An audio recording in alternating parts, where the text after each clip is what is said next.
ನಂತರ ಜಿಲ್ಲಾ ಉಸ್ತುವಾರಿ ಸಚಿವರಿಗೆ ಒಂದು ಮಾತನ್ನ ಹೇಳಲಿಕ್ಕೆ ಬಯಸ್ತೀನಿ. ಏನಪ್ಪ ಅಂದ್ರೆ, ನಿಮ್ಮ ಮನೆಯ ಸೇವಕ ಅಂತ ಆತನೇ ಹೇಳಿದ. ನಾನು ಯಾವುದು ಸಹಿತ ಹೀಯಾಳಿಸಿ ಮಾತಾಡ್ತಾ ಇಲ್ಲ ಅಥವಾ ಏನೋ ದ್ವೇಷದಿಂದ ಮಾತಾಡ್ತಾ ಇಲ್ಲ. ಆತನೇ ಹೇಳಿದ, ನಾನು ಶಾಮನೂರು ಕುಟುಂಬದ ಸೇವಕ ಅನ್ನೋದಕ್ಕೆ ನನಗೆ ಯಾವುದೇ ರೀತಿಯ ಹಂಚಿಕೆ ಅಳಕು ಇಲ್ಲ ಅಂತಂದೇಳಿ ಆತನೇ ಪತ್ರಿಕಾಗೋಷ್ಠಿಯಲ್ಲಿ ಓಪನ್ ಆಗಿ ಹೇಳಿದ್ದಾನೆ. ಅದಕ್ಕೋಸ್ಕರ ನಿಮ್ಮ ಮನೆಯ ಸೇವಕ ಅಂತಾನೆ ನಾನು ಹೇಳ್ತಾ ಇದ್ದೀನಿ.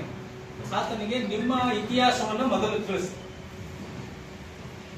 ನಿಮ್ಮ ಕುಟುಂಬದ ಹಿನ್ನೆಲೆ ಏನು, ನೀವು ಹೆಂಗ್ ಬೆಳೆದು ಬಂದ್ರಿ, ರಾಜಕೀಯವಾಗಿ ಹೆಂಗ್ ಬಂದ್ರಿ, ರಾಜಕೀಯದಿಂದ ಬಂದ ಮೇಲೆ ಏನೇನ್ ಮಾಡಿದ್ರಿ, ನಿಮ್ಮ ಹಿಂದಿನ ರಾಜಕೀಯ ಗಣ್ಯರಿಗೆ ಯಾವ ಯಾವ ರೀತಿ ನಡೆಸ್ಕೊಂಡಿದ್ರಿ, ಅದನ್ನೆಲ್ಲವನ್ನು ಸ್ವಲ್ಪ ಪಾಠ ಮಾಡಿ ಅವ್ರಿಗೆ ಕೂರಿಸ್ಕೊಂಡು.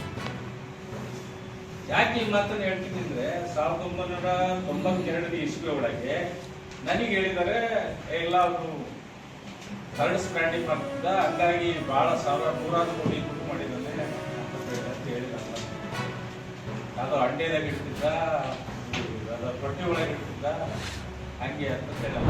ರಾಜ್ಯ ಸರ್ಕಾರಕ್ಕೆ ಒತ್ತಾಯ ಮಾಡೋದ್ರ ಮೂಲಕ ಇಡೀ ಹೊನ್ನಾಳಿ ಮತ್ತು ನ್ಯಾಮತಿ ಅವಳಿ ತಾಲೂಕುಗಳಲ್ಲಿ ಯಶಸ್ವಿಯಾದಂಥ ಒಂದು ಬಂಧನ ಕರೆಯನ್ನು ಕೊಟ್ಟಿದ್ರು ಮಾಜಿ ಸಚಿವರಾದಂಥ ಮಾನ್ಯ ಶ್ರೀ ರೇಣುಕಾಚಾರ್ಯ ಅವರು ಮತ್ತು ಭಾರತೀಯ ಜನತಾ ಪಾರ್ಟಿಯ ಮಂಡಲ ಅಧ್ಯಕ್ಷರಾದಂಥ ಅರ್ಕೆರೆ ನಾಗರಾಜರವರು.